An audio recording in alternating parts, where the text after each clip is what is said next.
You're right, Alan. The paranormal is real, and I am really Brent Thomas, and this is really the Paranormal Portal. And we are live and underway here on this fine evening, but I'm not alone. When I say we, it's not me and my many personalities. No, it is me and Mr. Longbeard. I was worried there for a second. I was like, am I just a figment of his imagination? Well, it could be, but you're pretty convincing. Oh, wow. Yeah, you have a powerful imagination, my friend. I do. You have no idea. Apparently so. You Wow. have no idea. Oh, All wow. right. Welcome to the show, brother. How you doing? Doing good. Thankful it's a Saturday. It is. Yeah, I That's get what to they told talk me. to all of our really good friends. All of our family is out there you go. joining us, all you guys. So it's wonderful to see you, all of you. And let me just take a run through quick of the TFR episode, or audience rather. We got Alan Holman in there, and Alan was the one that said the paranormal is real. Yes, it is right. And Alan did contribute a story, and we read it quite a while ago. But Alan, check out our podcast, if you will, because we've been reading through some of those old submissions on our podcast episodes as well, and you might be able to catch it again there. So definitely subscribe wherever podcasts are available. You'll find the Paranormal Portal podcast. There you go. So TFR Wookie's in there. Rihanna is in there. Chris Steiner's in there. Lewis is in there. TC Hawk is in there. Don Longbeard is in there. That's me. Then they got the Douchelanders in there. I'm not sure what a Douchelander is. But Deutschlander? no, it's I know, I saw it. I was good. If I would have said it, I would have said it Deutschlander, but whatever. I'm only reporting a name. I can't be held responsible for it. Hooked on phonics, worked for him. Yeah. Ethan Elf is in there. And Sphinx One Links. Oh, Sphinx One Links. Yeah. All right. Magic Micah is in there. How you doing, Magic Micah? Good to see you. Melinda is in there. Enlightened Dawn is in there. George Arenio. Cool. And TFR Wookie again. How is he in there twice? Did I say it before? I thought he was higher on the list before. No, you started with Ellen, so no. Okay. Well, no, I started with Alan. I thought TFR Wookie was in there on my earlier list, but anyway, welcome all you guys on TFR. Thanks so much for being here and being a part of what we're doing. The TFR chat room has always been a big part of the show, but I know that a lot of our audience is also hanging out on YouTube. I'm not sure who's in there yet. The YouTube audience grows like it's like a process that grows throughout the first half hour. Yeah, no doubt. So who's in there now, though, Don? Well, right now we got Randall Electric, we got MCAT, hey buddy, got Renee Harvey, Rivers, Aussie Tiger Rock Fam. Did I say MCAT? I said MCAT. Yes. Cade Shipley, Chris Guy, and let me see if there's a couple others I didn't see. Let's see here. Cade Shipley, Chris Guy. Yeah, that seems to be it right now. But like you said, it's a process. Well, there's more coming in. Yeah, there's over a dozen in there listening right now, so yeah. it's growing. And I didn't usually give it as much lead time as I usually do. I was kind of pressed because Don and I were recording a podcast actually before this, right? And so we try to crunch every moment we have together and being productive. And sometimes we actually succeed. Sometimes we're efficient. Sometimes we actually are productive. Efficient, however, not so much. But definitely check out the podcast, ladies and gentlemen. It's a really a big part of what we're doing now as well. And special thanks to Revolver Podcast for giving us that opportunity. Special thanks to Chris and Cherie Geo for giving us the opportunity to be here on TFR Live, iHeart, TuneIn, and TalkStream Live. You guys are amazing, and I love you guys. And special thanks to all of you for making this an amazing experience that continues to grow. You are the family, for sure. So we're going to do a Mayhem episode tonight because that's just a lot of fun to do. That's how we roll. It's how we do it up in here in the portal. This is how we do. And if you're not familiar with what a Mayhem episode is, it's just us talking.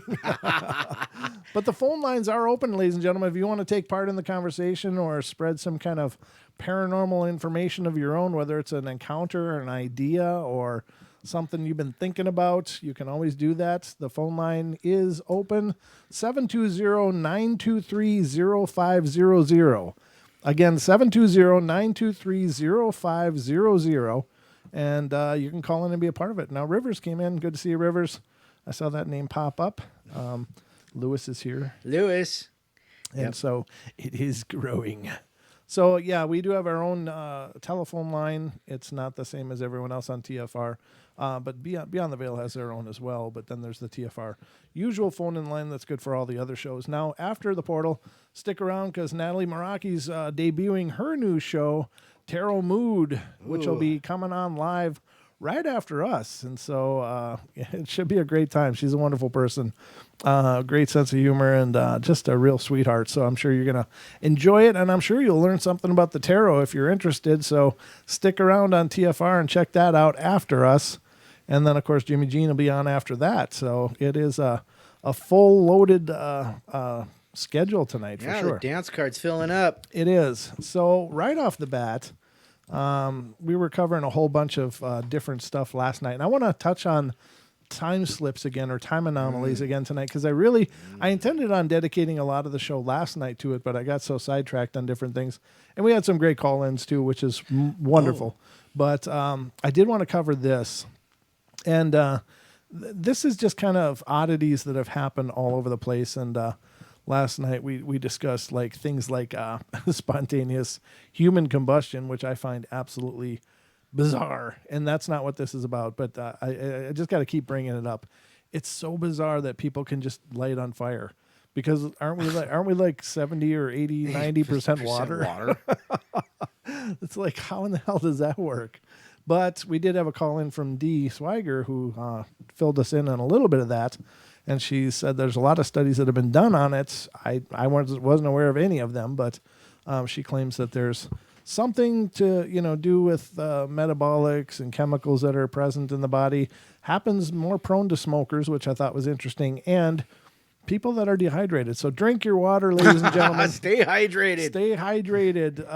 However you get your water, and I imagine beer is just as valid a hydration as anything else. But I mean, if you're not familiar with spontaneous human combustion, you might want to check into it because it is so bizarre.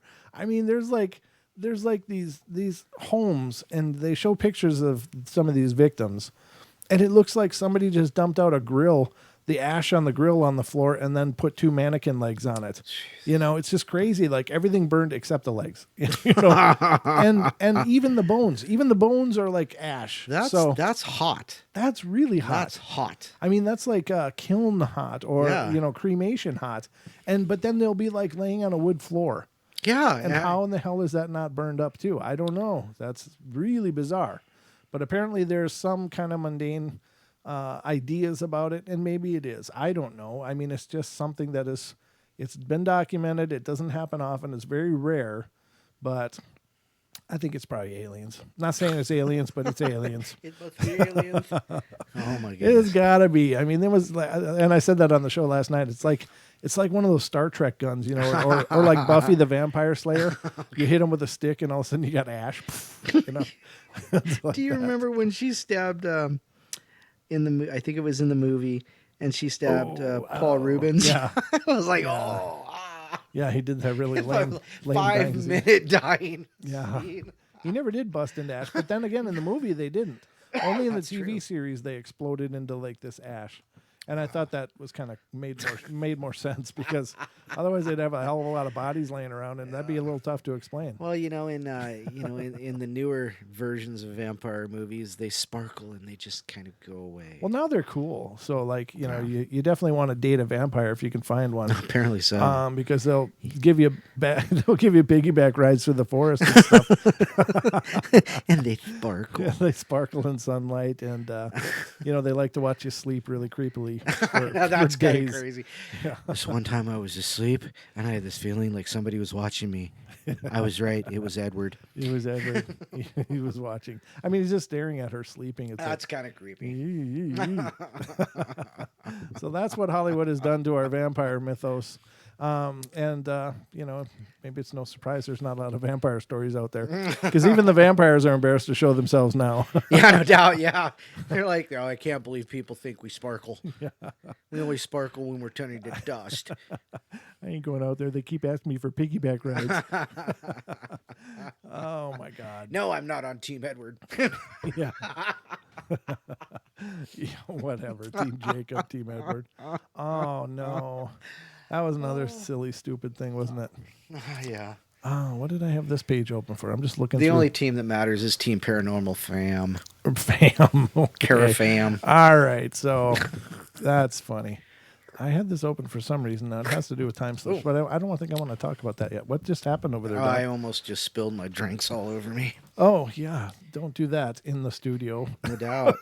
Shout out to Terrestrial Mac, Duty James, and Mr. Duke Sullivan. Oh, the Duke is in the house. Duke is in the house. Duke is working feverishly on my appearance on the World Bigfoot Radio, and I'm really looking forward to that. That's exciting. I can't wait to see the magic he pulls together for that one. It was a great interview. It was a great discussion, and I left that show thinking, wow, that was really good. That was a good talk, and so I can't wait to see the final version. So it'll be up and coming, ladies and gentlemen. So where in the hell? Oh, okay. So right off the bat. This really wasn't what I wanted to talk about right off the bat. Where the hell is it? Oh, yeah, this is another one, though. I don't want to do this one either yet. This is stuff I want to hit eventually, but I'm where the hell is my bookmarks, Don? I don't know. I had some things going on here that I definitely wanted to talk about. Oh, I had that. Okay, so this anomaly, this is called the Baltic Sea object. And ladies and gentlemen, what this is about is apparently... there was a ship that was doing sonar readings at the bottom of the ocean, and they came across this disc, and it apparently looks like it's a sunken flying object or a UFO.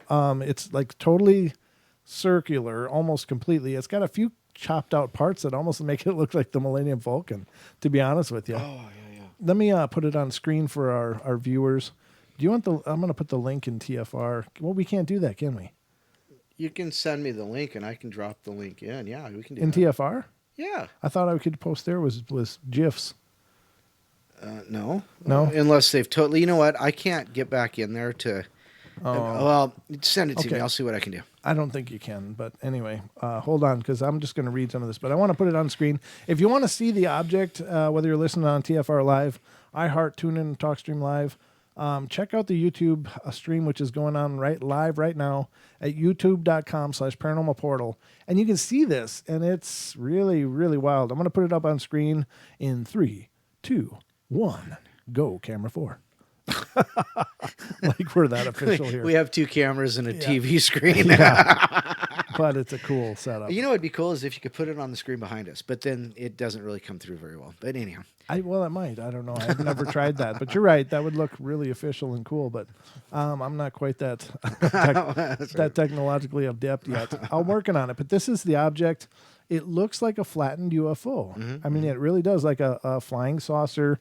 It's more rounded on the edges rather than saucer shaped, but it looks like a disc. Right. And it's allegedly huge. Now, here's the thing, is that this gets a little convoluted because I've heard ideas that the UFO spaceships some people have claimed they are fabricated out of living organisms. If that's possible or not, I don't know. Now, our good friend Jim Mount has said that the FIM ships are surrounded by this living plasma, which is pretty wild.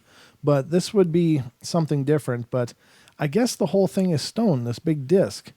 But it's apparently on the floor of the Baltic Sea and has been captured down there. And I'm going to read what it says. It says, 3 years ago, a weird thing turned up on the seabed off Sweden. Ocean X, a professional wreck location and diving company, found it using sonar. It is unusually circular in shape with curious grooves in its surface and appears to be on some sort of cleared section of runway. So then that would have to be really, really old. All sorts of explanations have been put forward for it. Some claim it's a sunken alien spacecraft, while others have more rational ideas, saying it could have been a World War II anti-submarine device, a battleship, gun turret, or sediment dropped by a fishing trawler. Sediment dropped by a fishing trawler? That might be a stretch. But it could also be perfectly natural, if unusual, formation of a rock, but that kind of takes the fun out of it. And it is a curiosity. Now, it appears to be rock, from what I understand, so what if it was true that the aliens do like have living spaceships? And if they're really old, would they mineralize and fossilize just like everything else? I don't know. Now, that sounds really bizarre, but you have to look at it from a civilization which may very well be millions of years advanced to us. And now when you think of the scope of your life, let's say you're 40 years old, and in those 40 years, what have you seen? You've seen, the birth of VHS, 5.5-inch floppy disks.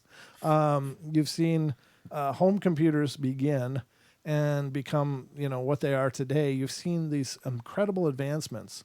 And this is just in 40 years. Now, if you couple that with millions of years, what is possible?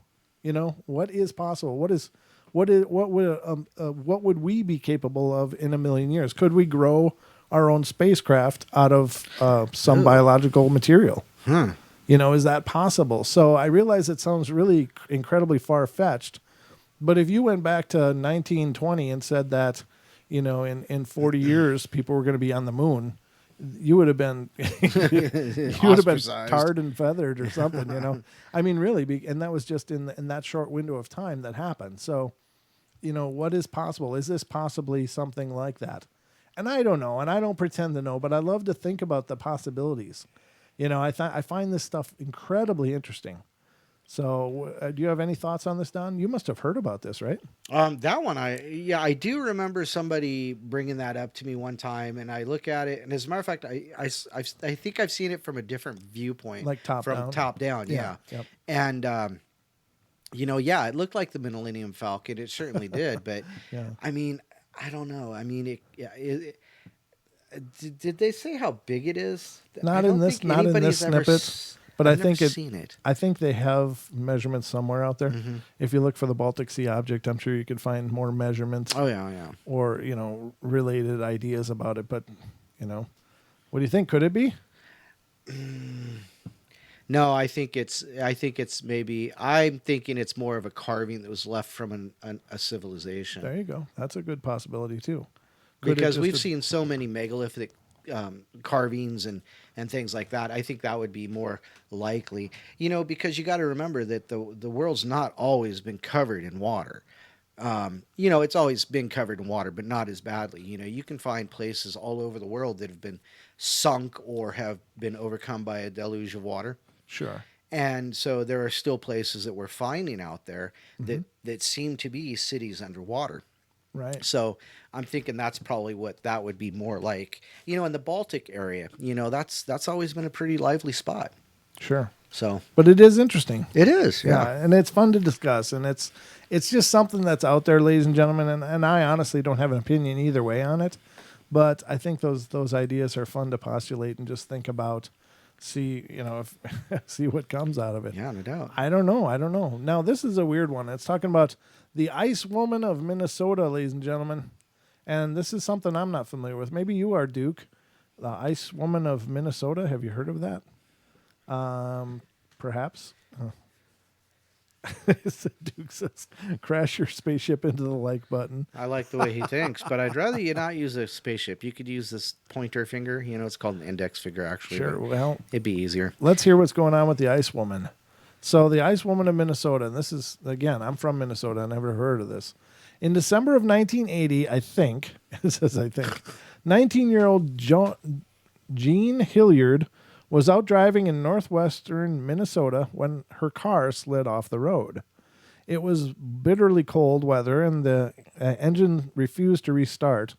Hilliard decided to walk to Wally Nelson's home, which lay an icy 2 miles away, but she never made it, collapsing a handful of paces from the front door. Oh, man, she almost made it, but I think she didn't die. Just hang on. So early the next morning, her body was found. She was literally frozen stiff. Within the hour, she was taken to Foston Municipal Hospital. Doctors couldn't penetrate her skin with needles, and her body temperature was so low it didn't even show up on thermometers. Her eyes were frozen solid and wouldn't react to light. Well, derp. Really? They wouldn't react to light, which requires fluid muscle movement? Amazingly, after hours of slowly being warmed up by heating pads, Hilliard began to revive.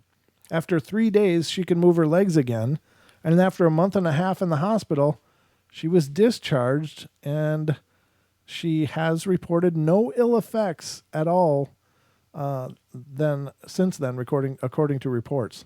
You know, I have heard of that story. I think I have too, but I never heard it referred to as the Ice Woman of Minnesota. Now, here's the thing, and this is the tragic part. It's the opposite of internal combustion. Yeah, so we're on both ends of the spectrum. Yeah, exactly. We got people that burn down to ash by themselves, and here's this woman's like a TV dinner. It's like she's just fine. And that's so cool. That's really cool. Now, here's the tragic part. Okay, and this is the part that breaks my heart. How many people have been recovered after falling in the ice, through the ice, right, with no pulse, no signs, they're frozen solid, and sent off to a mortuary? How many people were never revived that could possibly have been revived, and knowing what they know now? I mean, that's the terrible part, right? That's terrifying. That these people could be in some kind of suspended state due to the rapid freezing. Now, I don't know. Flies do the same thing. You throw a fly in the freezer, it'll go dormant, and then it'll freeze, and you pull it out, you put it in your windowsill, and it'll get up and fly away. How do you know that, Don? Because I've done it. Don's out there experimenting on flies, ladies and gentlemen. I told you there's funny stuff going on in that basement. But Duke says non-spontaneous icing. Yeah, no kidding. It was apparently at the tail end of a 2-mile walk. Mm-hmm. So that's quite a distance in frigid temperatures. My hat's off to her for making the journey, but I guess this was before cell phones were common. So, really, there was no cell phones in the 80s. Yeah, that's true. Well, it depends on if you're looking at out-of-place artifacts or not. Well, that's true.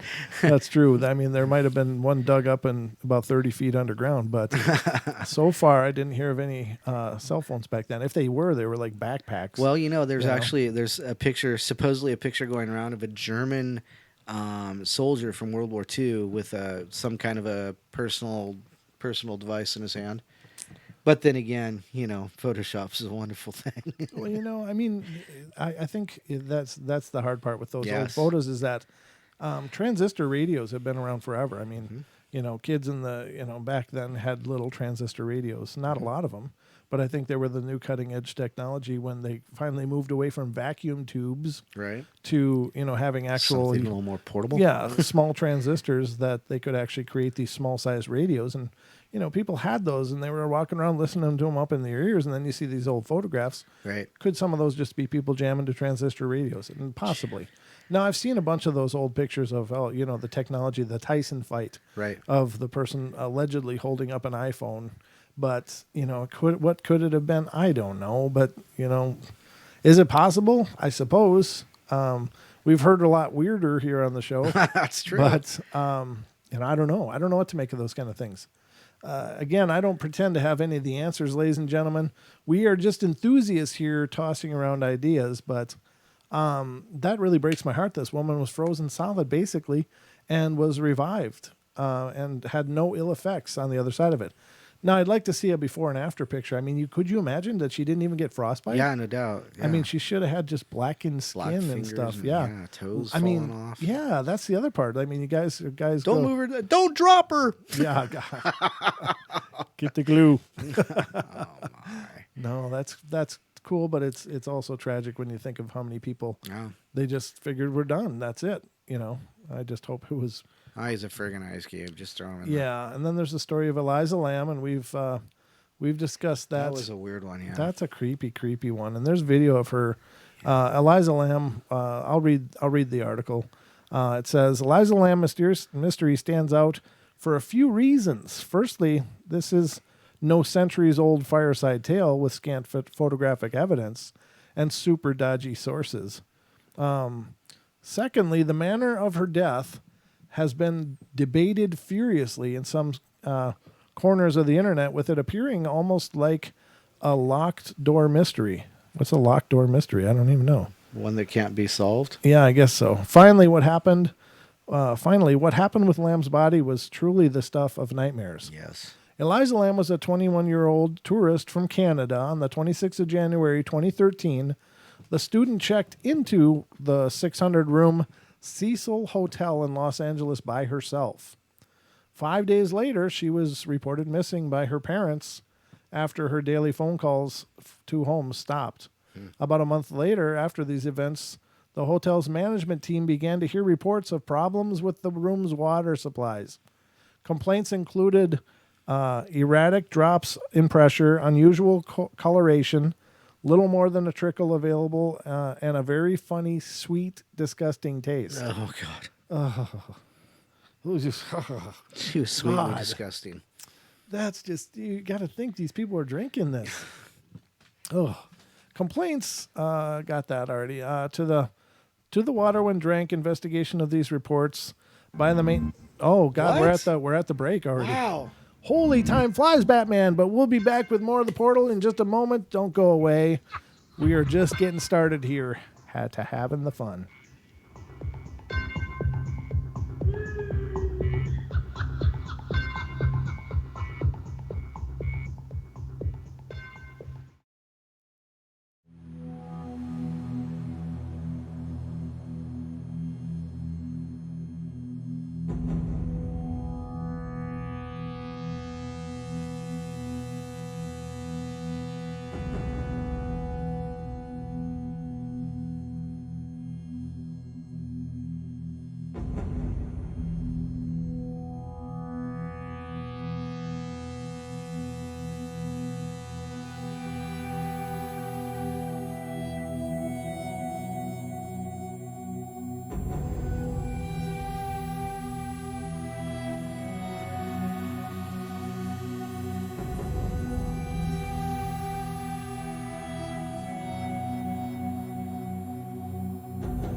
Yeah.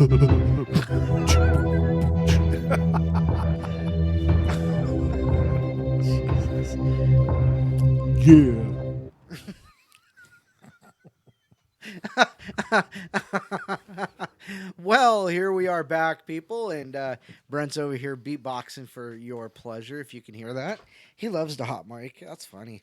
Anyhow, welcome back to the show. Let's see here. Wow, I can't believe that. Anyhow, so we were talking about Eliza, whatever her name was. And Elisa Lam. Yeah, Elisa Lam. That's her. All right, that's awesome. That's great. Even D said in the chat room, "You guys are weird." You think so? Yeah. Oh wow. So wow. You were talking about out of place artifacts. Wait, was I done with Eliza? Well, everybody knows about Eliza now. Okay. Well, yeah, it's a creepy tale, but here's the thing about it that's so weird. There's video of her from the hotel being on that hotel elevator and doing really weird stuff. Like she was being totally. She was like looking around when the doors would open. She'd look around, doing weird, and standing, weird dance things, hiding, doing dance moves. It was just really strange. Like she was dealing with something, ladies and gentlemen. In my opinion. Oh God. Now here's the really weird part. So apparently, her body was found in the water tanks on the roof. Yeah.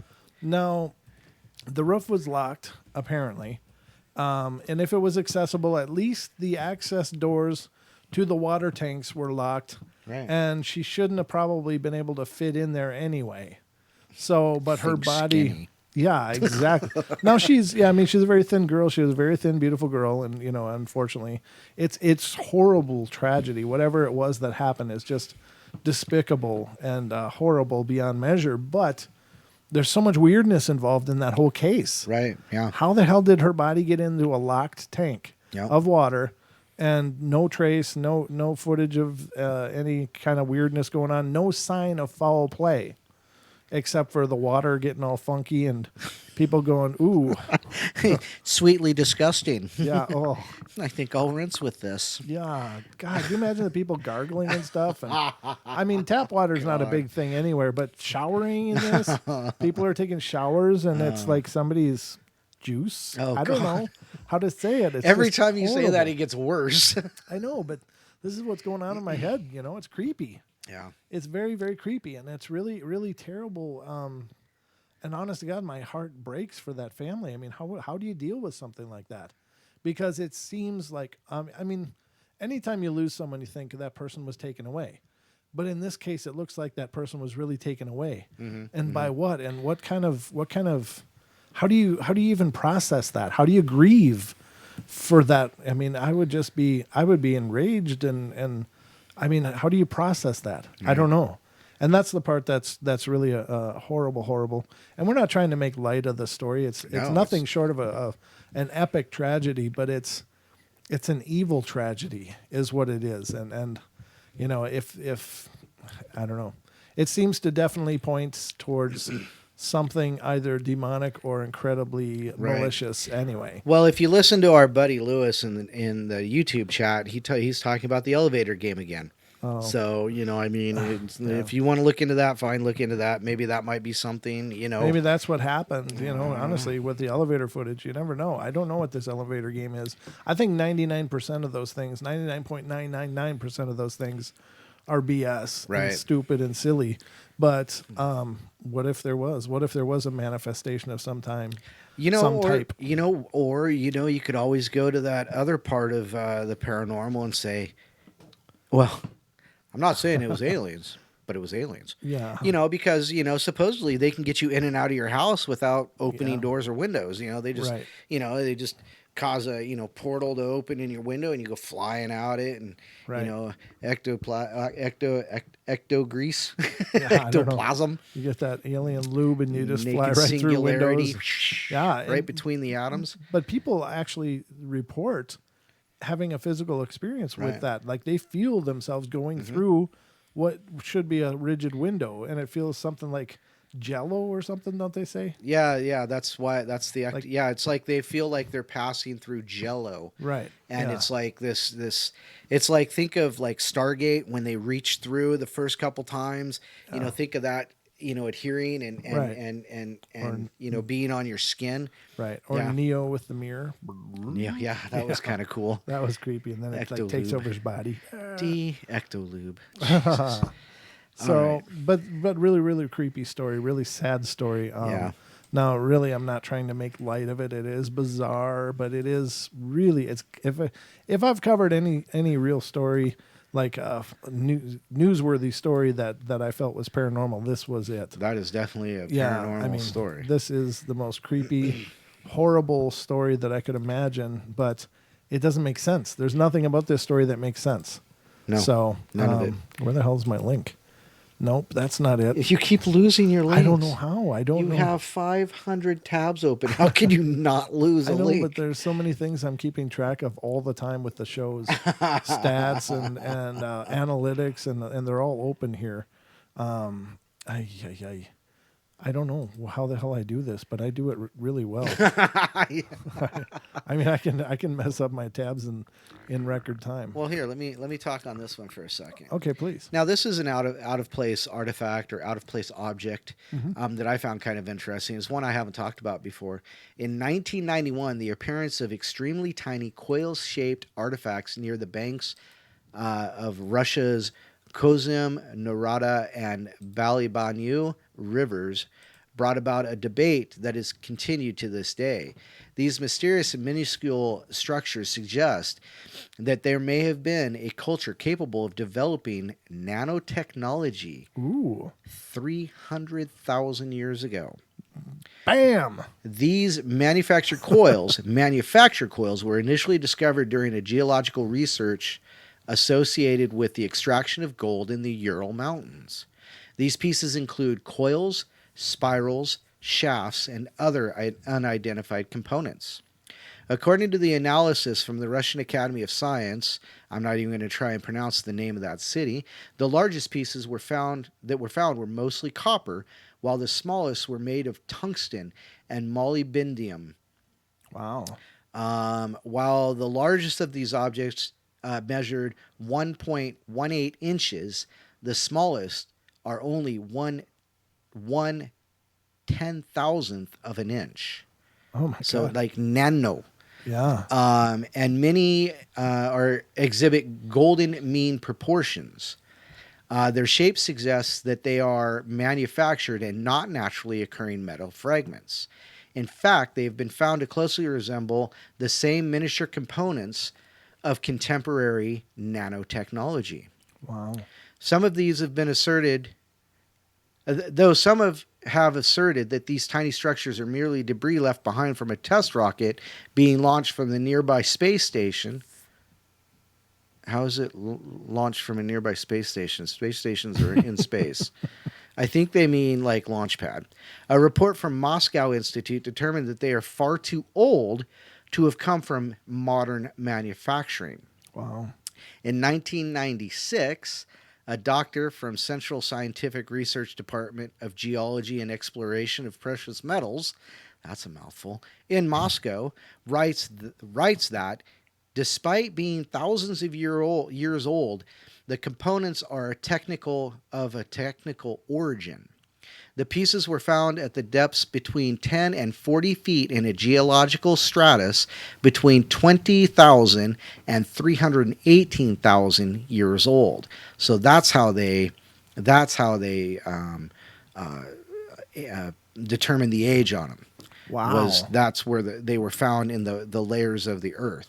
That is so creepy. How were humans able to manufacture such tiny components in the distant past, and what were they used for? Some believe that the coils prove the human race enjoyed a sophisticated level of technology in the Pleistocene, there we go, Pleistocene era, while others assert that the findings are the work of extraterrestrials. Go figure.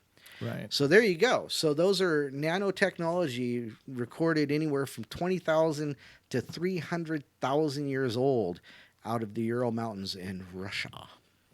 Wow. Now that's interesting. Very interesting. Huh.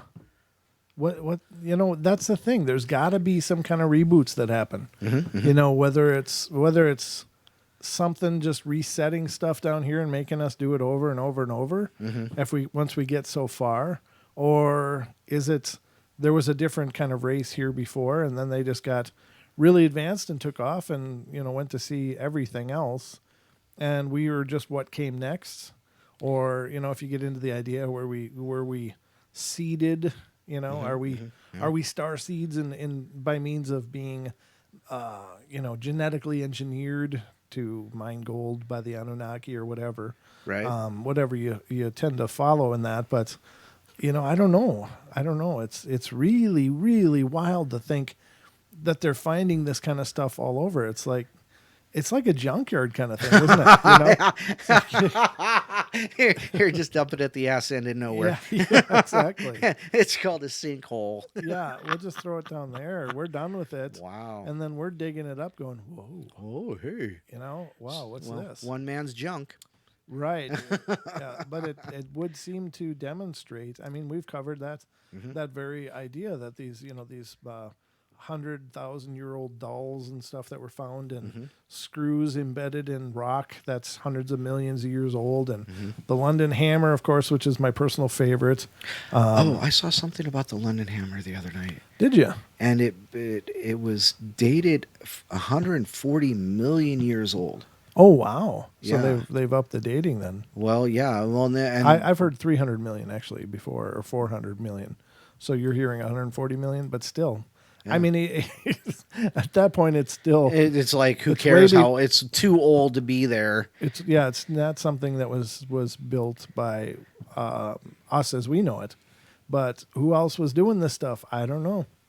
How old was this stuff that you just reported on? 20,000 to 300,000 years old. Okay, so is that a progression of technology? Like, the London Hammer, for instance, and the backstory on this real briefly, couple in London, Texas was walking around, found this big rock with what looked like a wooden handle coming out of it. Right. And they got home, busted it open, and embedded in this entire rock is an actual hammer. It's a hammer. I don't know. I guess you're still the only one on the screen. It's just a hammer. To feel lonely over here.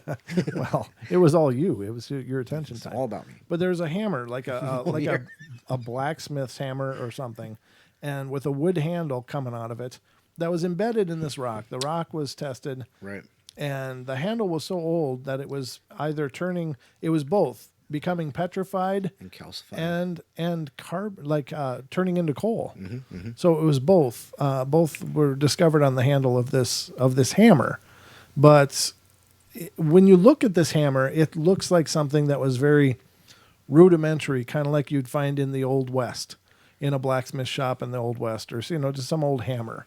It didn't look like our modern hammers at all. It looked like what might have been in the 1800s hammer. And so if this was 300, 400 million years old, and then you've got something that's several 100,000 years old that looks like nano work, is that a progression of technology? I think it would be a regression of technology. No, progression, because those nano pieces that you're talking about, those 1/10,000th of an inch, are machine pieces. That the hammer is very rudimentary. It's big. And it's 300 million years old, but what you're talking about could be hundreds of thousands of years old. So it's quite a bit. I see. I see. Right. Right. A progression from the hammer to the nano. Gotcha. Right. Yeah. Okay. So that's my point: is are we seeing a scale of the development of that technology for those peoples, whoever they were, and could those be the insect people that saved the Hopi kind of thing? Or, I don't know. I'm just really curious about all this stuff. I would love to know what the answers are, but then at the same time, do you really want to know? Is it better as a mystery? If we knew, would it be terrifying? Yeah, that's a good question, but I think I would want to know. I think I would too, but then, is it here's the thing. If it is some kind of weird reboots that keep happening, like, they're developing again, let's reset them back to, caves, Get hit with that Tower of Babel hammer yeah, again. exactly. And then we're back digging worms out of caves.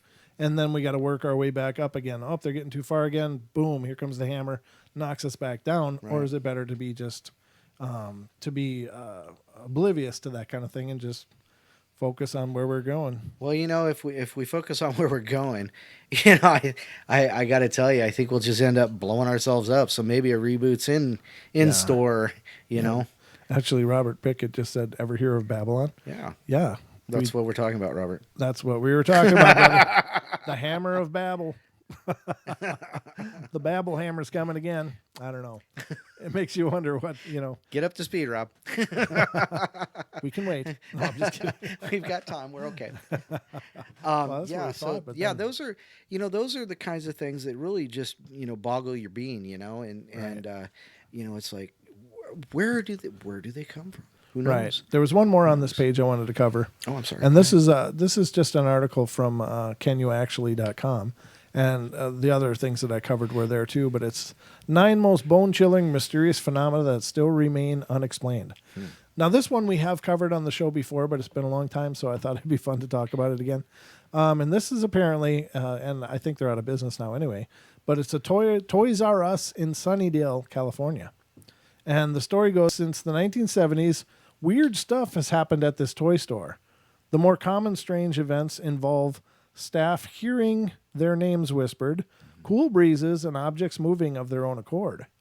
Taps would turn on, water taps, would turn on by themselves in the woman's bathroom, and many of the store's female employees experienced something unseen playing with their hair.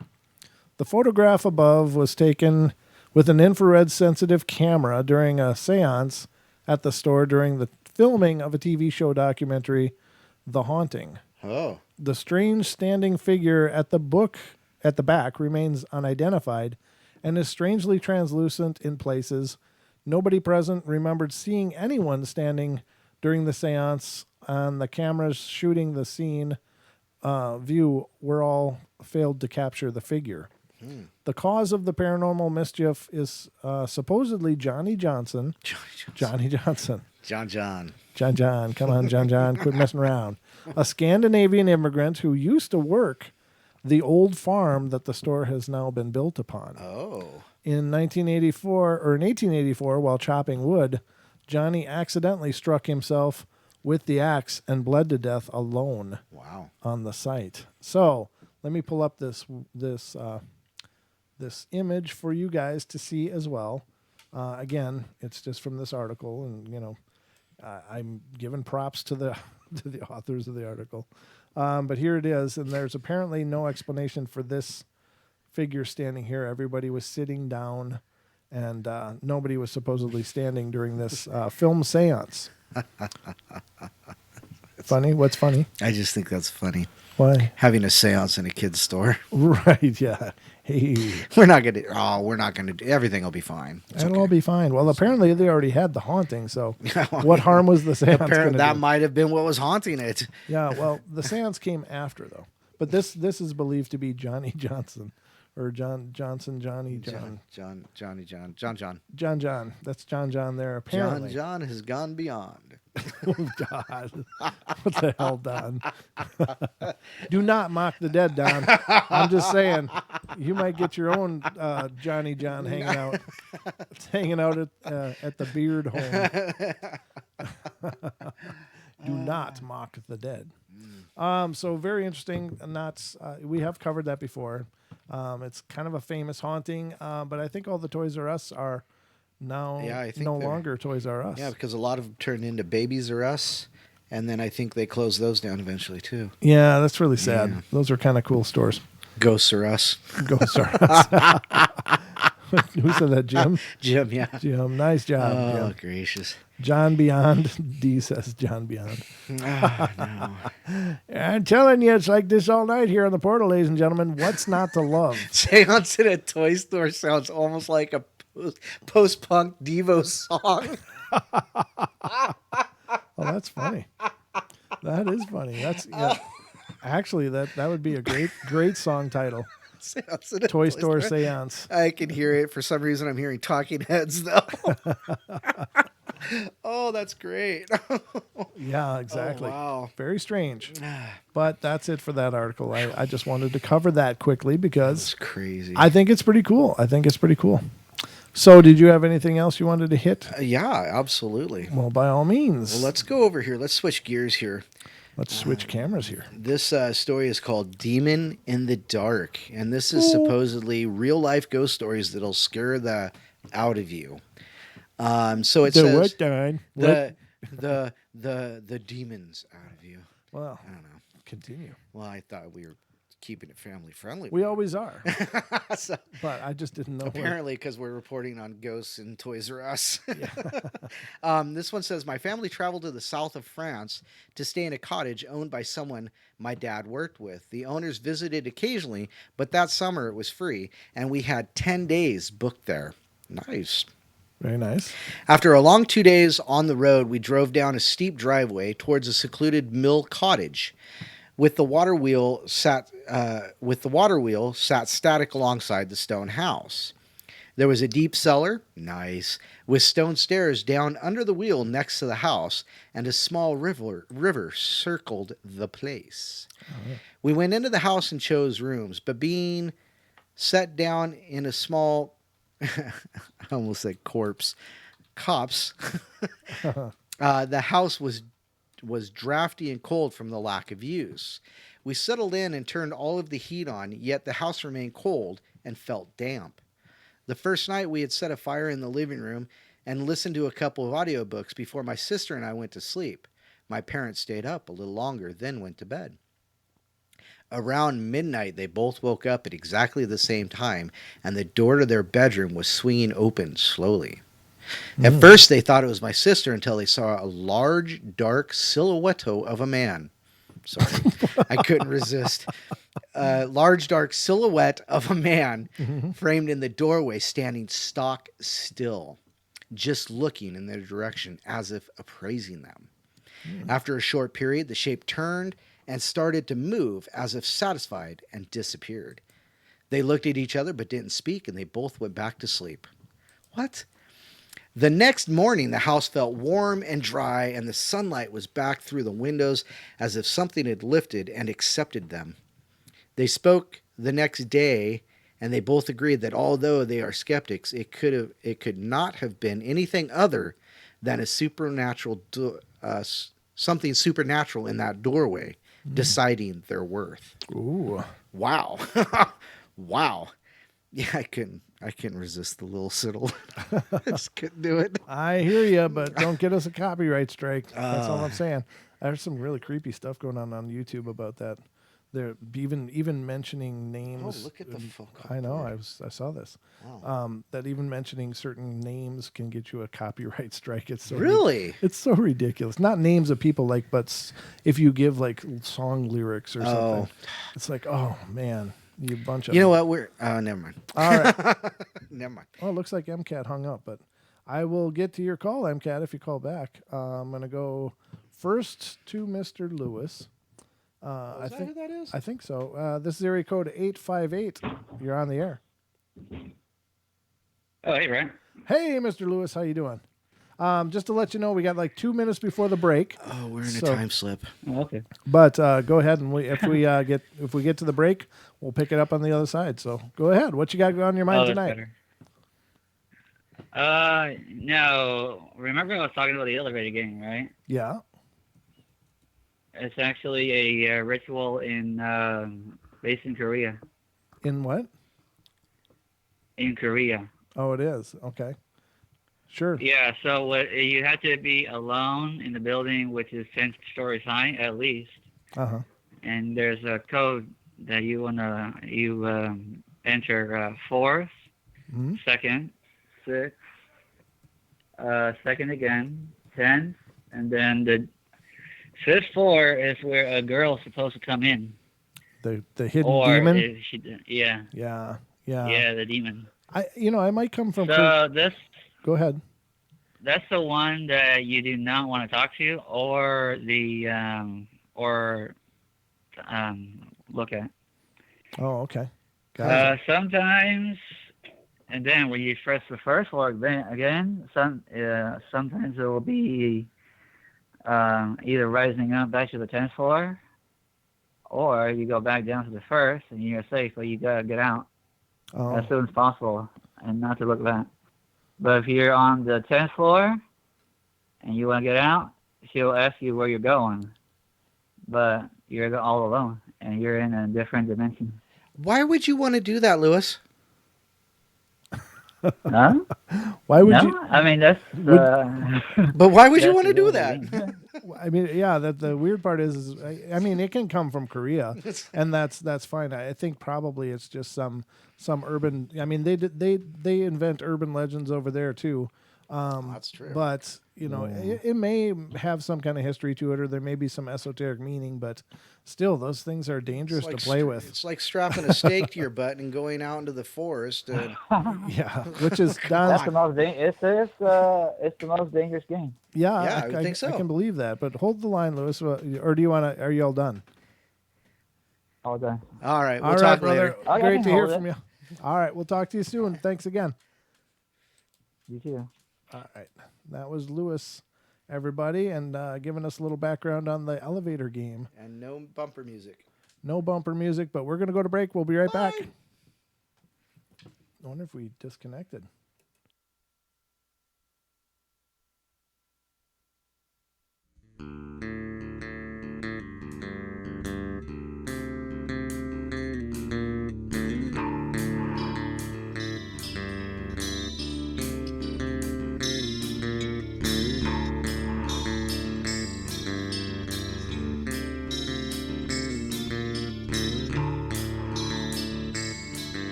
Play their games. Everybody loves to place their bets.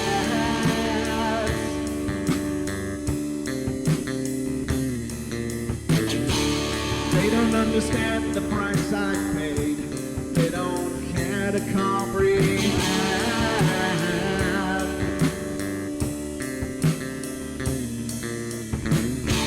Trace their lines upon my body, dripping scars across my heart.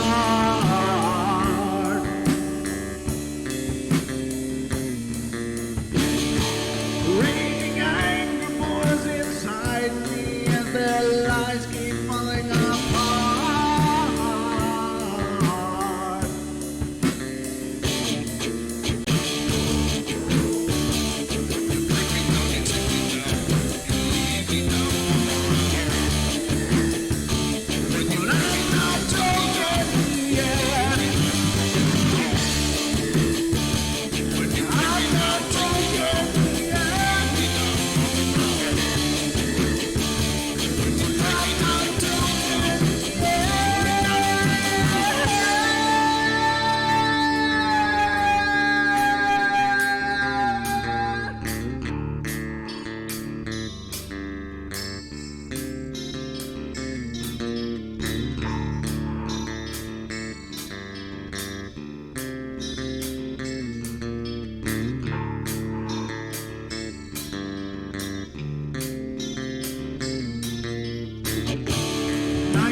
Just make sure that you're well fed.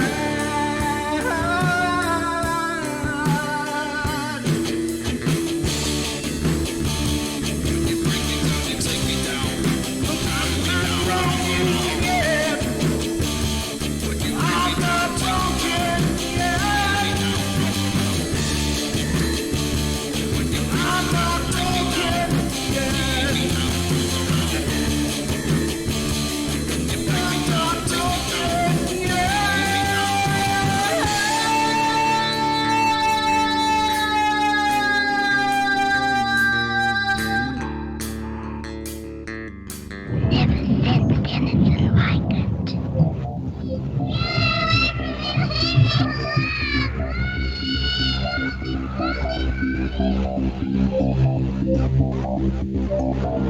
Carol Ann is not like those she's with.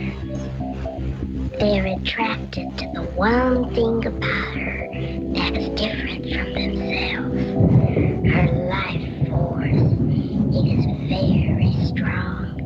It gives off its own illumination. It is a light that implies life and memory of love and home and earthly pleasures.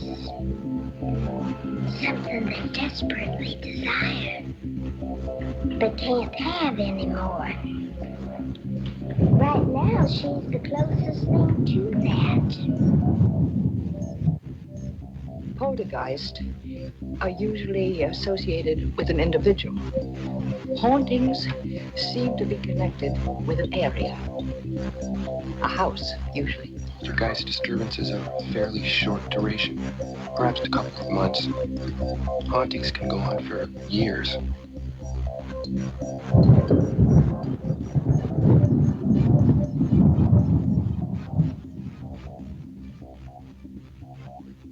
All right, ladies and gentlemen, welcome back to hour number 2 of the Paranormal Portal tonight. We are diving into a full batch of paranormal mayhem here and having a good time with it. I hope you guys are having a good time. We have another caller on the line here. So right off the bat, I will get to that. Are you ready for a nice slice of MCAT? Mr. MCAT, you are on the air, sir. Hey, buddy, how you doing? Good. How are you? I'm doing well. Well, I'm glad you called How you doing back. over there, Portal Bait? I'm doing just fine right now, as long as I don't have that stake strapped to my butt. He's talking to you, Don. Yes. Did you see that meme I Don's the posted? kind of guy that we're gonna send Don down in the basement with a flashlight and a radio. Don't worry, Don, you're on camera. It's okay.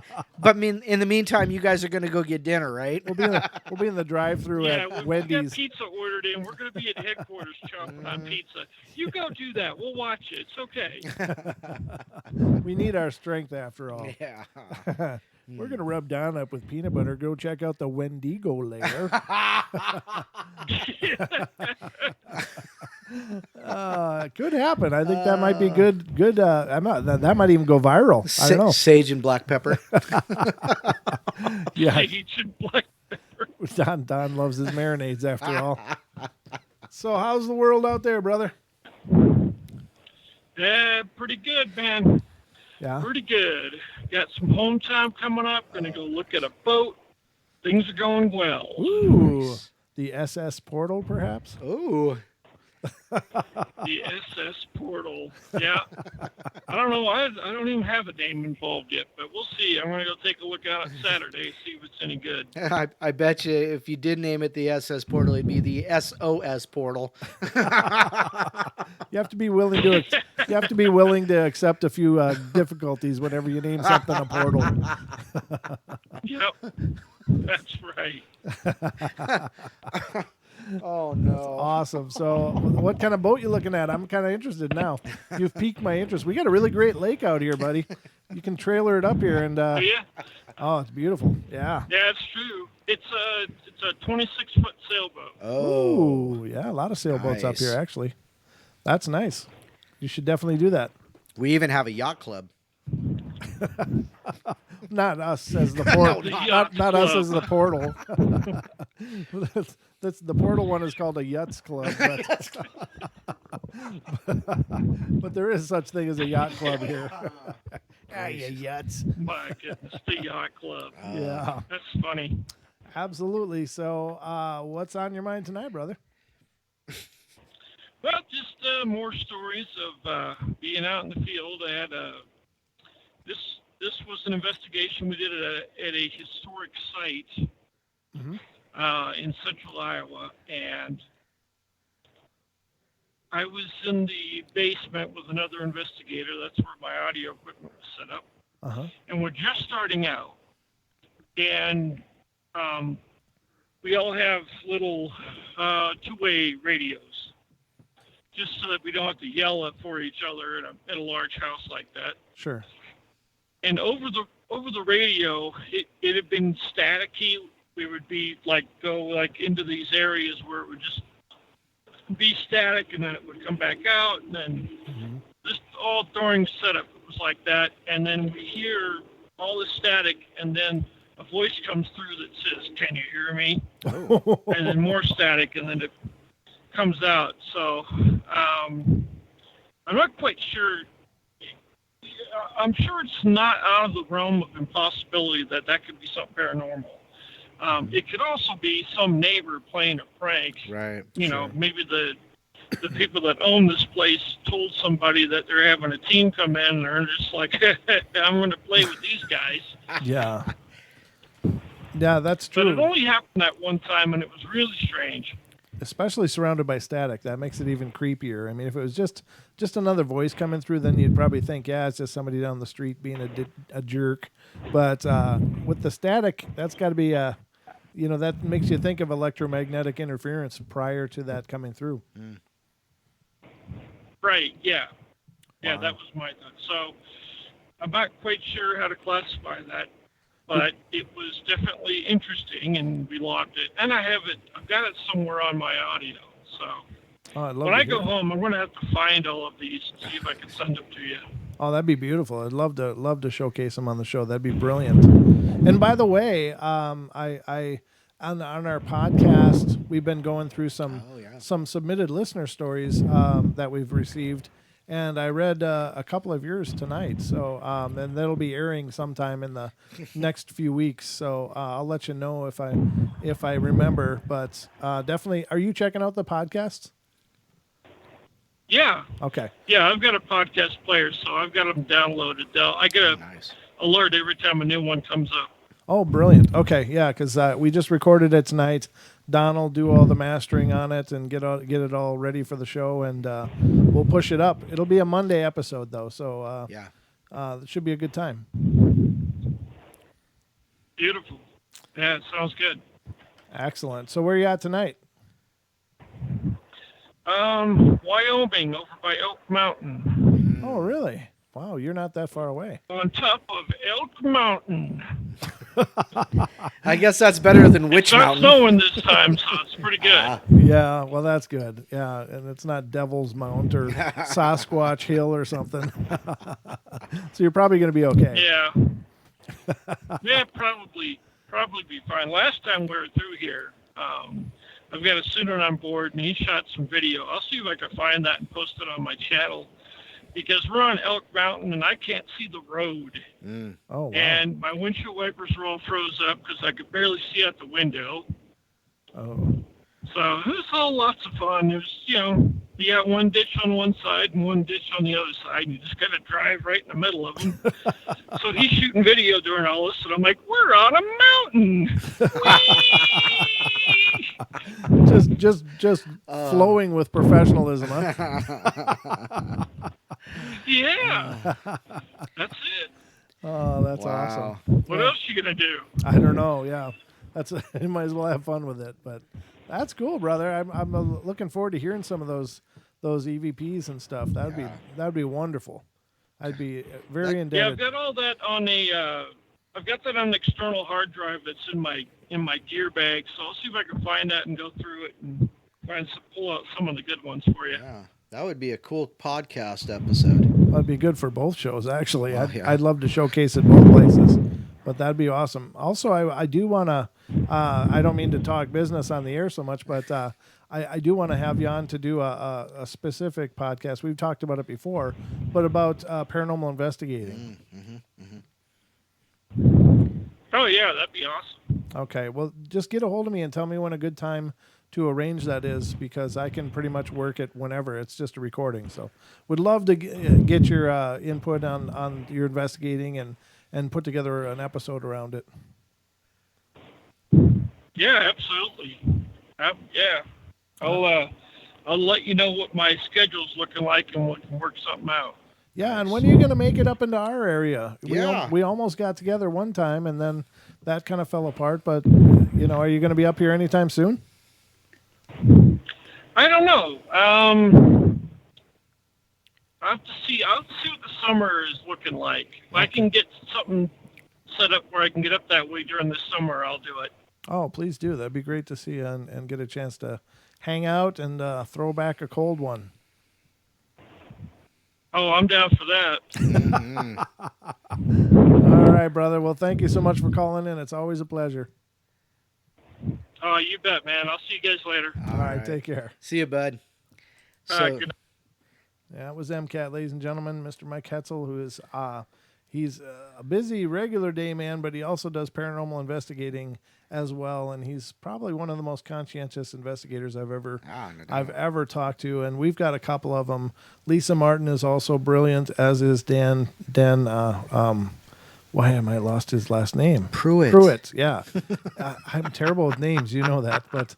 I don't know what the hell it is with names, but Dan Pruitt is also brilliant, and I want to do an episode with each of them for the podcast because definitely. they both are. They're all three of them are really very established and very good at what they do, but they all have a uniqueness to the way they do it too, and so I think it'd be great to cover all three of those. Right? Yeah, definitely. On each individual podcast, and to tell some of their stories, because I think the stories are what really are interesting to me. I love for paranormal investigators, they're getting into some of the worst areas and well, not necessarily always, but they're getting into some pretty hot activity. Right. And the experiences they have are just usually just mind numbing. Like, wow, Well, I really liked it when Lisa Martin told us about when she was wrapped in that. It was like a wet blanket muffle. They were in a Civil War battlefield. Yeah. Awesome. And she was just in a energy blanket, couldn't move, couldn't do anything. And it took her, several seconds to get released from it. Right. And she said that was by far her most terrifying experience. And who can blame her? I mean, geez, that'd be horrible. Wow. All right, so we're back at it here on the SS Paranormal Portal. Oh boy. It's now gonna, we're gonna go for the ship metaphors for the rest of the night, I think. Ahoy, matey! Did you have anything else you wanted to hit? Yeah, no, certainly not an iceberg. Oh, yeah. Oh boy. I got if you want me to read another story, I got another story here. Yeah, please. I mean, I got to take advantage of your presence here. Absolutely. I don't have to do all the heavy lifting. You have me every day in spirit. Well, you're always in my heart, Don, but I can't record that real well. So this is called Full Heart Wet Hands, and it says Full Heart what? Full Heart Wet Hands. Oh, okay. You kind of blew over that. I was like, what kind of hands? I don't know. Okay, gotcha. Go ahead. Sorry. The houses were built to house the people building the railways in Derby in the 1800s. I only found this out later after I left the house, thankfully. It was a creepy house, really foreboding, and every time I washed my hair in the shower, every time I opened my eyes, I expected to see something there. Anyway, I came back from an afternoon lecture one afternoon. Well, it matches, I guess. Apparently she's having this time slip. Yeah. Opened the door, walked up the first flight of stairs, and saw a wet handprint on the floor. A really wet handprint. Mm-hmm. I was a bit like, very strange at the moment, but I didn't freak out. It was just out of the ordinary. So I walk up to see my housemate, Ed. I opened the door and he was on the phone to his girlfriend, not crying, but massively in distress. That was when the penny dropped. He then told me that he was walking up the stairs earlier carrying a glass of water. He felt something cold go through him, almost a push, causing him to drop the water. He picked up the glass and ran upstairs to his room. The water falling out of the glass had created a handprint on the floor. Literally a handprint. Every digit was in proportion. I did freak out at that moment as I put two and two together. I told everyone to get out of the house, which we did, but then sheepishly returned after going and watching soccer at another friend's house. It was genuinely terrifying. Might not sound, but it was, and all true. If someone offered me $50 to go back into the house and spend the night there, despite the fact that haven't lived there in over a year, I have lived there over a year with no incident, I wouldn't. There was still something there that didn't want 6 college guys in there. Huh. You know, that one's kind of lackluster. Well, but any kind of paranormal activity, I think, is really profound. Even though, some stories are obviously more entertaining than others. I mean, the fact that if these things are happening, even the small events are incredibly profound. I mean, they just can't be dismissed like, well, that one's not really entertaining. Move along. I mean, we kind of get to this point in our multimedia, YouTube-driven mentality where, we feel like we have to be extraordinarily entertained at all times. And I think there's beauty even in these simpler stories that, True. It's not as profound. It doesn't jump off the page, but still something amazing happens. And, somebody witnessed it. And I think that that's what makes it cool. But that's just me being a paranormal romantic, I guess. I don't know. Wow. But paranormal romantic. I want to get into some of these time slip stuff because to me, these are freaking amazing. I love these stories. I really do. I think that, the idea that reality is basically folding itself around and people are popping out in weird places and seeing weird things.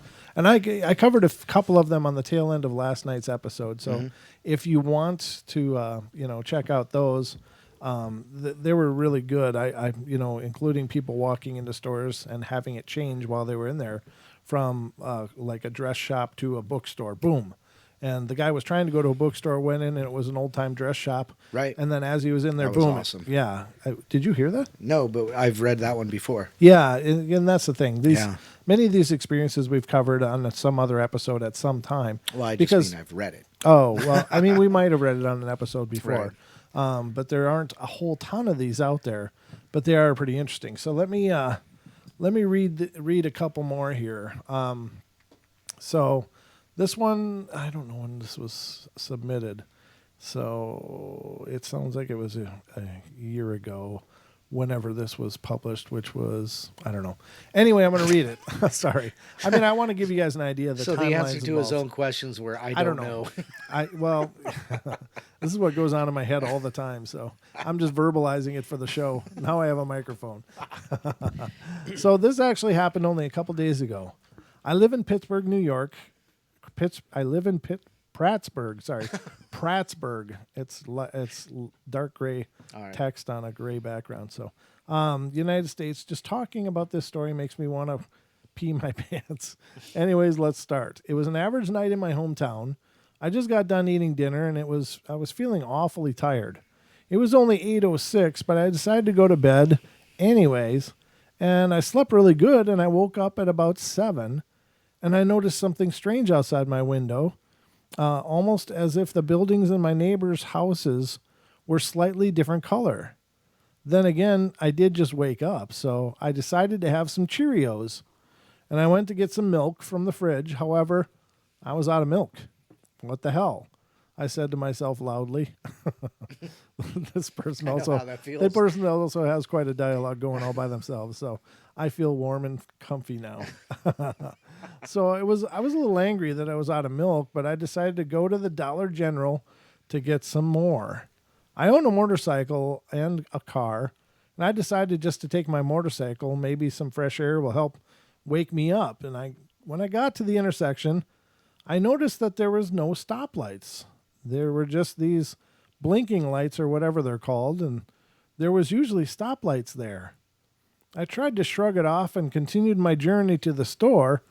And the thing I noticed that was very odd is even though it was supposed to be morning, it looks like the sun was high in the sky in the afternoon at this point. And I was approaching the street the Dollar General was on. And when I finally approached the store, I slammed on my motorcycle brakes. There was a construction site where Dollar General was supposed to be.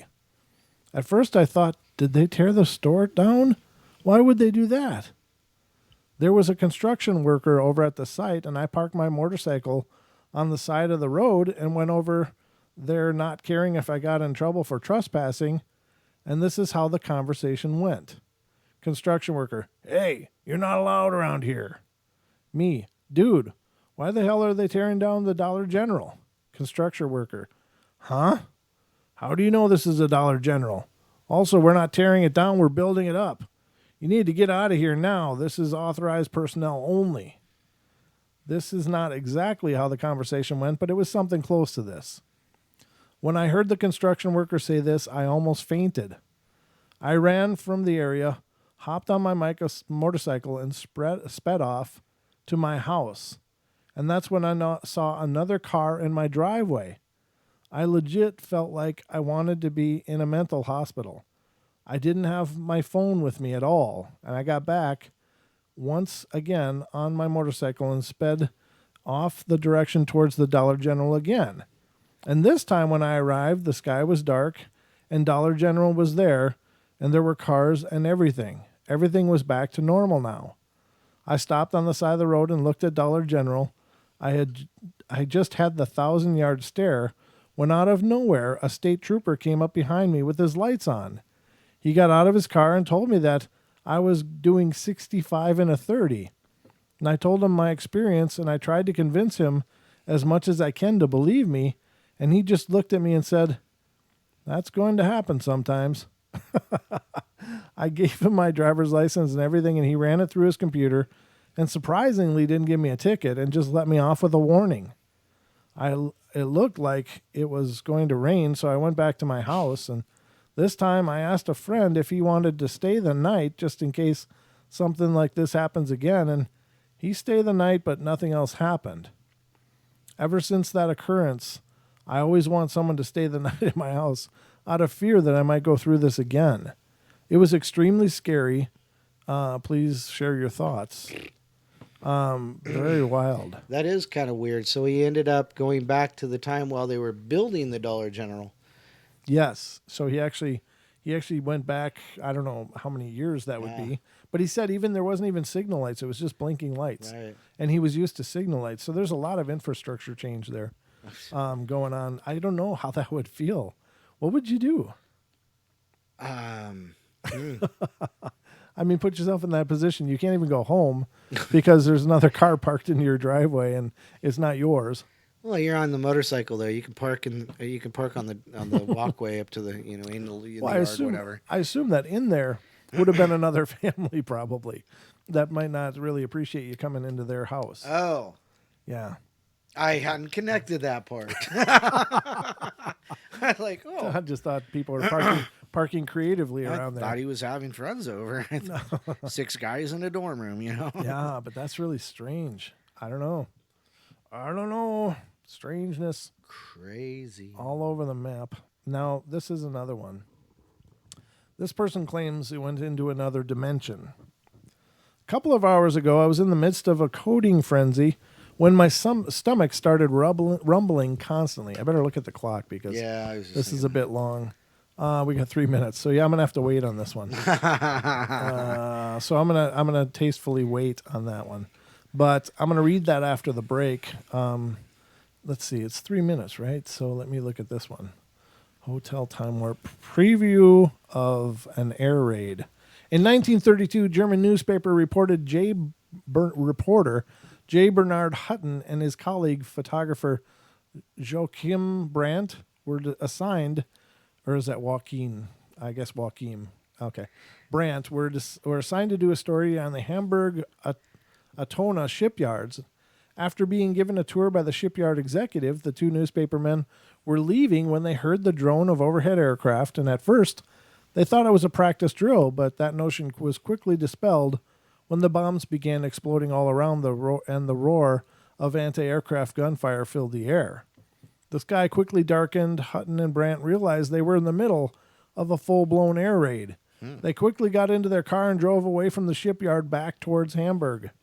And as they left the area, however, the sky seemed to brighten, and they again found themselves in the light of a calm, ordinary late afternoon. They looked back at the shipyards, and there was no destruction, no bombed-out inferno, no aircraft in the sky, and the photos Brandt had taken during the attack showed nothing unusual. It wasn't until 1943 that the British Royal Air Force attacked and destroyed the shipyard, just as Hutton and Brandt had experienced it 11 years earlier. What? Huh? That's wild, huh? What do you think? What do you think, Don? Yeah, that's You know, the mind does funny things. Robert, the phone number is 720-923-0500. Again, 720-923-0500. It's actually above my head on the screen here too. So, yeah, but it's not above your head. It's above my head because you What? haven't switched back to split screen yet. oh, it's above your head. Wow, Yes. I read all that with just looking at you. We We were in beard vision the whole time. I'm not scary is hearing. that? Are we at the break yet? 42 seconds. We're just So- about there. So, Last break coming up. last break coming up. Last call for the show. And alcohol if you're drinking. I don't know. I'll have it for you. Take a shot every time Brent says paranormal. You guys would be stupid drunk by the end of that. So would we. All right, ladies and gentlemen, we're going to go to our last break, and we will be right back. So that number doesn't work. It does. 720-923-0500 is the number. Got it open right here. We've used it twice tonight, so it does work. So anyway, guys, we'll be right back.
Welcome back, ladies and gentlemen. The last half hour of our show tonight, but every half hour of the show is as amazing as the next or the half hour prior.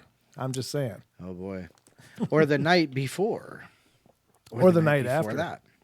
Or the nights to come. As we time slip through space. Yeah, I know. It's like these breaks are a time slip. I swear to God. It's like, it feels like we've just started talking. And it's like, oh, time to go to break, ladies and gentlemen. That first one especially. Well, it's because you manifested it by talking about time slips. That could be. Might be. I don't know. I don't know what kind of control I got over this whole mess, but maybe I got more than I think. But Duke in the YouTube chat room has just announced that World Bigfoot Radio episode number 81 will be released tonight on YouTube. And you can find that by going on YouTube and searching for World Bigfoot Radio. And if you tune in and listen to it, you will hear me being interviewed. I don't know. It's been interviewed. My palate's all screwed up, I guess. But I interviewed by Duke Sullivan, and we had a fantastic discussion. Again, I've sent him a bunch of photos of things that I've seen and experienced, including a footprint with what looks like a baby footprint in the middle of it that I didn't notice at time of taking the photo. Don and I both checked that out. And you will see some photos from back in Minnesota from years ago when I found some strangeness over there. And that's near the location of my being growled at when I was 14. And very, very creepy stuff. But it was a great episode. Definitely check it out. Duke does a masterful job of putting these things together with tying in the photos to the narrative. He's just really good at what he does. So check it out as soon as you can. And if you're not already subscribed to World Bigfoot Radio, definitely be subscribed because he's got some amazing guests on his show, and they talk a lot about the cryptids, Bigfoot, and even some giants and other stuff. So really amazing. Great show. Again, stick around after the portal tonight if you're on TFR, iHeart, tune in and TalkStream Live on the TFR, Truth Frequency radio channels, because Natalie Meraki is joining us tonight. She's debuting her new show. This is her first episode, and it's called Tarot Mood.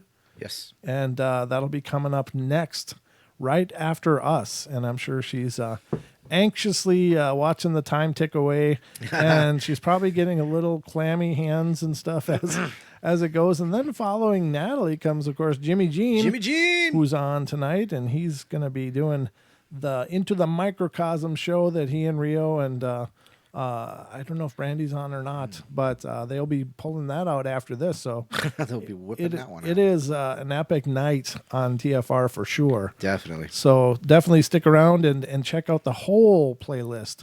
And if you miss it for any reason, you can go on tfrlive.com and check out any episodes you have missed. And you can also become a subscriber over there.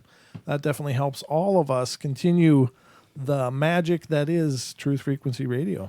And our little contributions to it, or some of us have bigger contributions than others, not meaning me, but I do my best, and Don does his best. Well, there's like 250 episodes on there. Of our show, Yeah, there's got to be. Yeah, we've got a ton of them. I know we've got a lot of episodes, and then like Beyond the Veil is also on there, and Fearless with Frank Castle.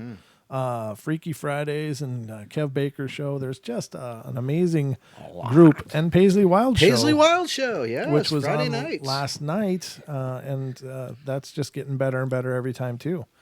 Jimmy says they're going to burn it down tonight, so you know it's on when Into the Microcosm comes up. So definitely some coolness going on there. But let's get back to some of this strangeness. We've got a phone call here. Let me get to the phone call. This is area code 480. You are on the air. Hello? Hello. Welcome to the show. Hi. Yeah, I was telling Don about a ghost story. It's not really a ghost story, but it's kind of like a ghost story. I call it a ghost story. Okay. I was living with this family near Seattle, nearly 20 years ago, I think it was. And anyway, I couldn't sleep one night, and I'm tossing and turning on my bed. And then at one point, I turned over, and there's this little girl. with her hands in her head in her hands, and she's sitting there on the end of my on the end of my bed, staring at me. She goes, "Have you seen my mommy and my daddy?" And I'm just like, whoa. And she stands up, and she's dressed in this really nice kind of like a hippie dress that goes all the way down to her ankles, and she runs through my closet, which is on the wall that's shared with my housemate's bedroom, and disappears.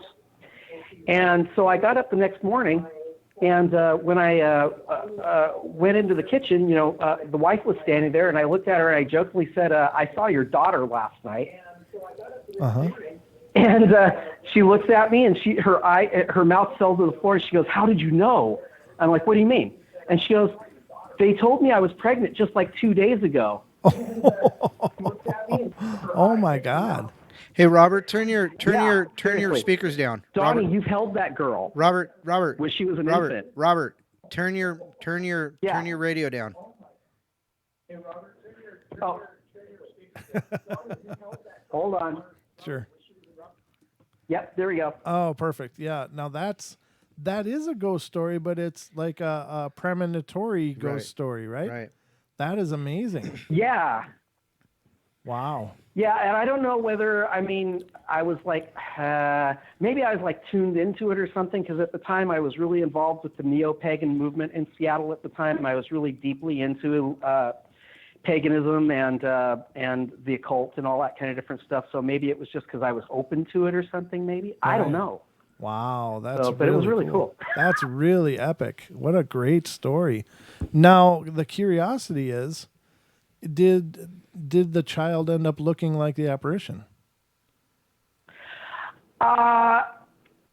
Well, it's hard to say because the apparition had long hair and this girl keeps her hair pretty short. So I don't know.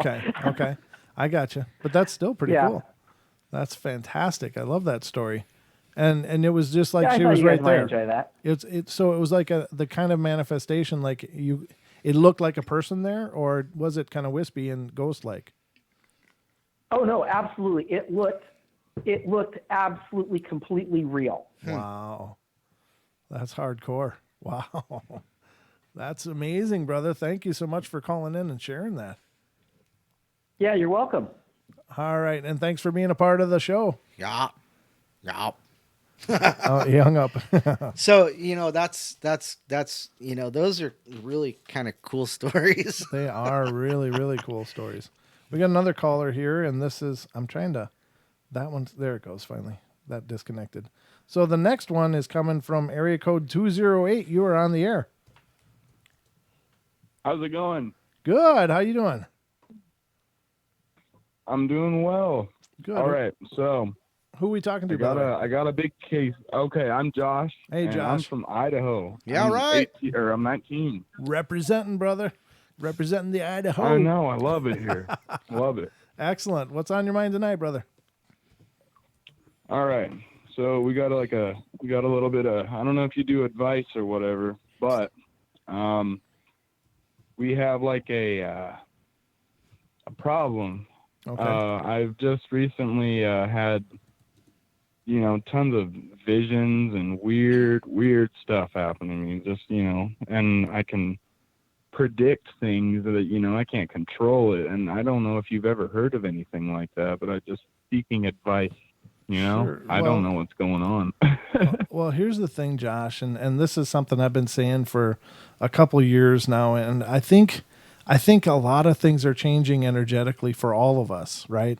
Like it feels like we're in a state we're entering a state of flux and a state of metamorphosis, for lack of a better term. And I think that I really always believe that everybody is psychically attuned, whether they know it or not. But some people are just more naturally tuned into that than others. But what may be happening, brother, is that you're just aligning a lot of things now, and maybe you've cleared out some of the stuff that was getting in the way of you being able to do this your whole life. And I don't know what kind of... Yeah, exactly. So I think this is probably you tuning into what you're capable of.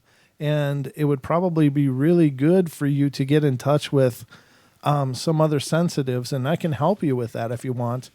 but they can probably help you Yeah. understand this process and help you learn how to both control it, how to direct it, and how to, learn to integrate it into your life, because I'm sure it must be really confusing. I was just about to get. It's so weird. Anyways, yeah, it's pretty confused. That's what I'm saying. I think it's scary because I don't understand. You know. Yeah. Yeah. No, I understand, but it's a weird thing. It is, but at the same time, it's got to be kind of exciting, though, right? Like you're able to. Oh yeah, no, it's definitely thrilling to be able to, like, I don't know. I can always think my friends. I can think inside their head and know what they're talking about. It sounds nuts. I'll be honest with you. I sound like I just got out of a ward or whatever. But you can just look at someone. You can feel them. Mm-hmm. I can ask this lady. I'm like, hey, someone died recently, and she'll start crying. And I was at work. I mean, I just didn't even know the lady. Right.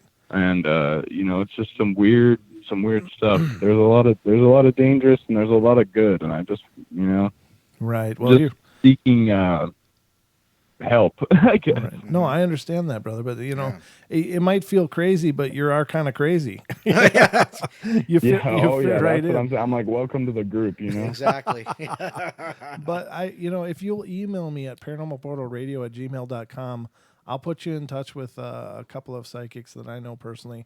One of which is listening in on the show in the YouTube chat room. Her name is Diane Swiger, and she's a wonderful person and has been psychic her whole life as well. And I'm sure she would have some be able to help you at least figure this out. The other one is Deb Varner, who does readings on the show.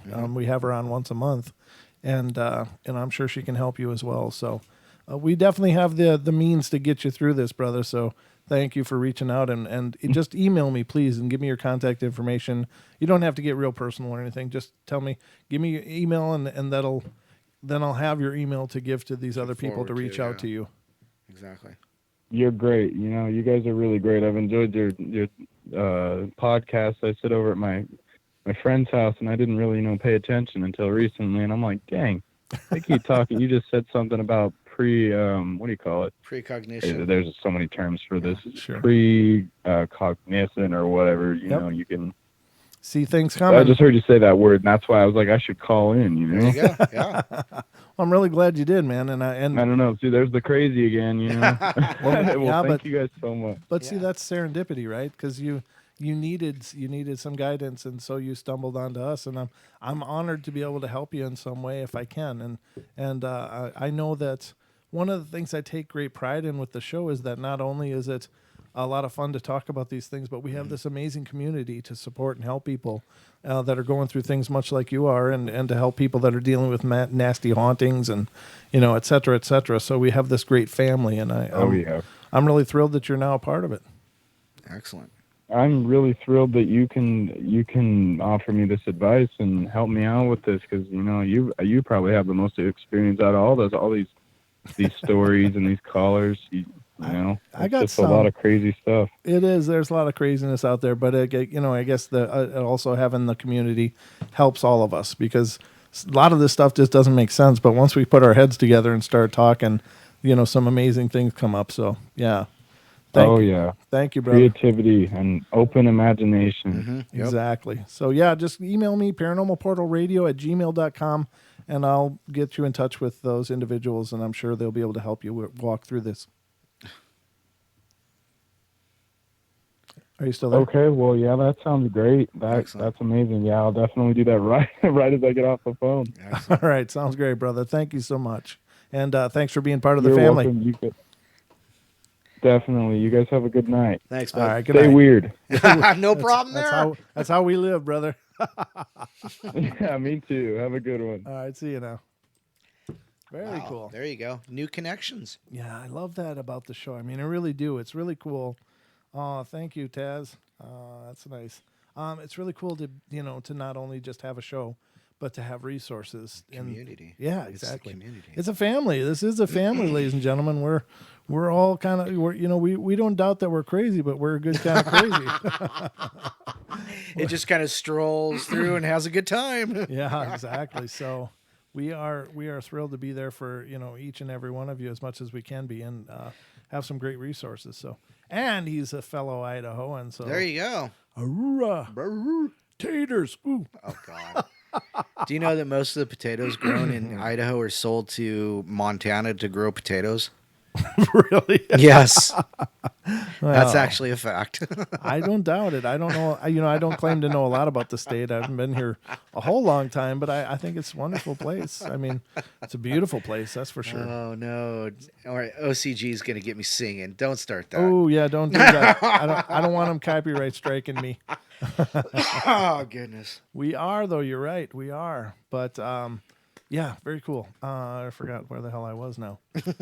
Blah, blah, blah, blah. That's something else I found that I'm going to look into again. Okay, so that's... yeah, you read that one. I read that one. That looks like that's the last one. Oh, no, you had a big, long one you wanted to get to after. Yes, that's right. But where the hell is it? Oh, here we go again. Oh, is it this one? Yeah. No, OCG. No. No singing for me. No. Okay, so this one's a long one. Hold on a sec. I got a cough. We got about a little less than 10 minutes, so hopefully we'll be able to clear this one. And don't forget to visit us at our YouTube page, which some of you already are. And don't forget the Facebook. And, of course, the Teespring shop, where you can support the Paranormal Portal and get really cool swag. Yeah, and on YouTube, the description lists the URL to go to the Teespring's Paranormal Portal shop, and you can find lots of different things. Many price points are available, so you don't have to shell out a bunch of cheese in order to get something cool. It's all cool. All right, here's the long story. All right, long story short, here it is. God, I'm froggy. That's okay. Orange County girl just called me a chicken. There we go. I think it's because I don't talk as much all day long until I do the show, and then I'm talking all the time. It's like I'm actually breathing now. All right, this Very is important. It is, I guess. Well, who would have thunk it? A couple hours ago, I was in the midst of coding frenzy. Wait a minute. I already read this one, didn't I? Yeah. Wait a second. What the hell? How the hell did I do that? No, this is a different one. Oh, no. I started reading it. Yeah. Yeah. Okay. A couple hours ago, I was in a coding frenzy, and my stomach started rumbling constantly, and I decided that my coding project can wait a few minutes, so that I needed to go grab some food. I live in Western United States, hoorah, and the nearest place is always at McDonald's. Yes, it is. The Golden Arches. I just wanted some quick food. I wasn't dressed, hadn't showered at all day. Days of woo. So I went to run to the nearest drive-thru and get back. McDonald's it was then.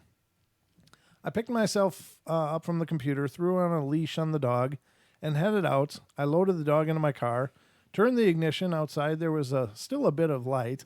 The sun had just dropped behind the mountains in the horizon, and it was just dark enough to warrant headlights.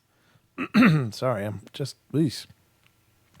As I'm winding my way out of the neighborhood, I started to notice that the street lamps kept going out as I passed under them, and then coming quickly back on when I passed them, which I thought was strange, but I chalked it up to coincidence, and as I've seen streetlights go up before. I eventually made it to one of the last turns to get out of the neighborhood, but as I pulled up to the stop sign, I felt a wave of something pour over me. I heard my dog whimper, and I looked back at her, and she had ducked back into the middle of the back seat, tail between the legs, with her fur sticking straight out. It felt like I went through a thick sheet of static electricity, honestly, and I began hearing a loud feedback noise inside of my head, and the world got blurry. This went on for a few seconds before it cleared up. My car had stalled during this time, so I turned the engine back on and made my way past the stop sign, and when I pulled out of the main road, I immediately noticed that the streets were vastly different. They were the usual black, but they had bright white iridescent color to them as well, lighting up the environment. The streetlights that were usually on the medians on the road were gone as well, replaced by trees. McDonald's was still right by my house, but I could see the sign.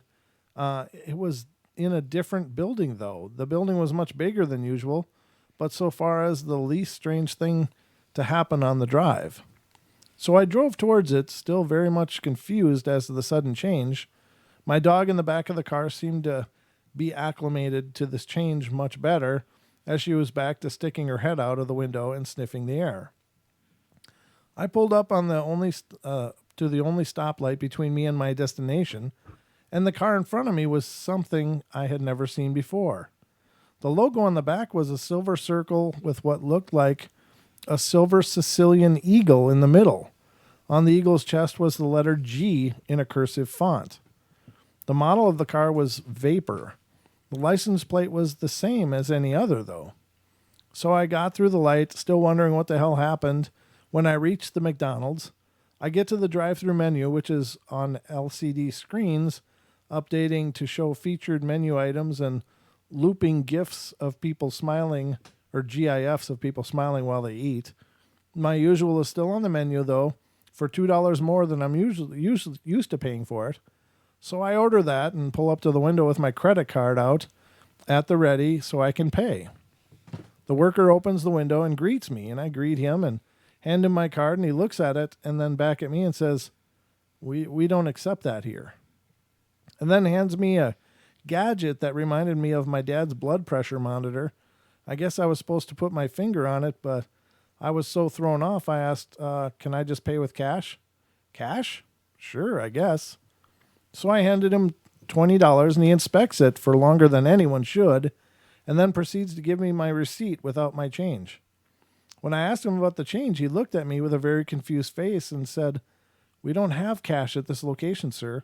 We can only give cash vouchers." Okay, so I look at my receipt, and lo and behold, the bottom of it says cash value $11.26. Good enough for me, I guess. I pull up to the next window, and after waiting a few minutes, the next worker opens the window with my bag of food in his hands and a big smile on his face. He hands me the bag, and I put the receipt out. I put the receipt in it out of habit, and he says to me, "Oh, wait, I forgot your fries. Can I have the bag back, please?"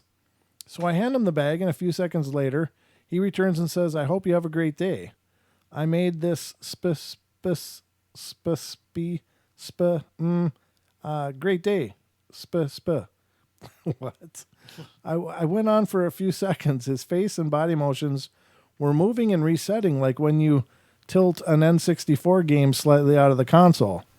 I didn't have time to be terrified during the moment because as this happened, I felt the wave of electricity come over me again, just like last time.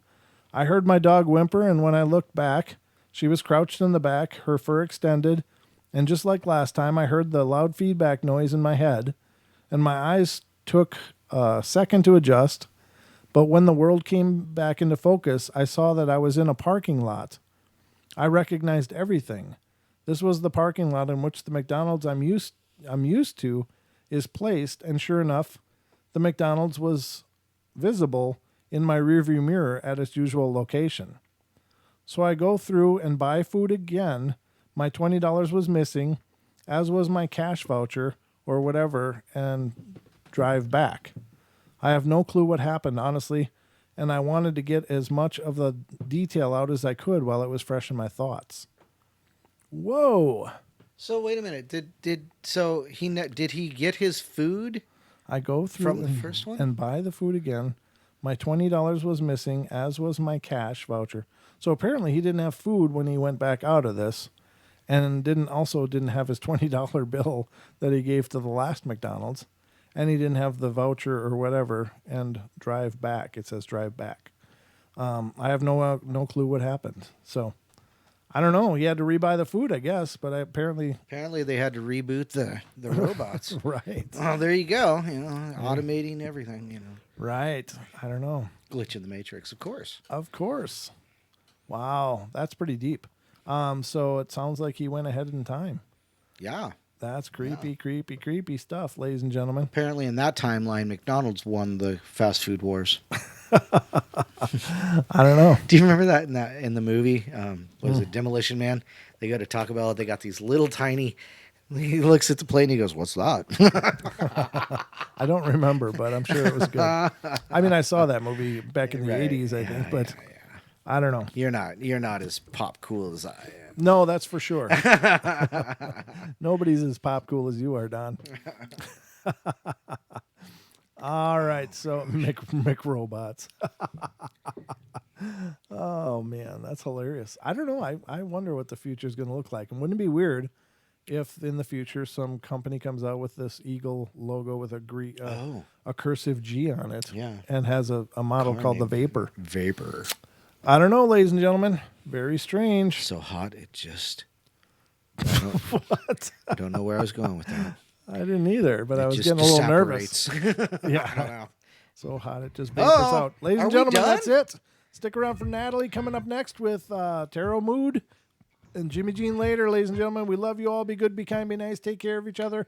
Help each other out. Find the magic in every day, and remember to laugh as much as you can. All right, guys. Good night. We'll talk to you soon. Sweet dreams.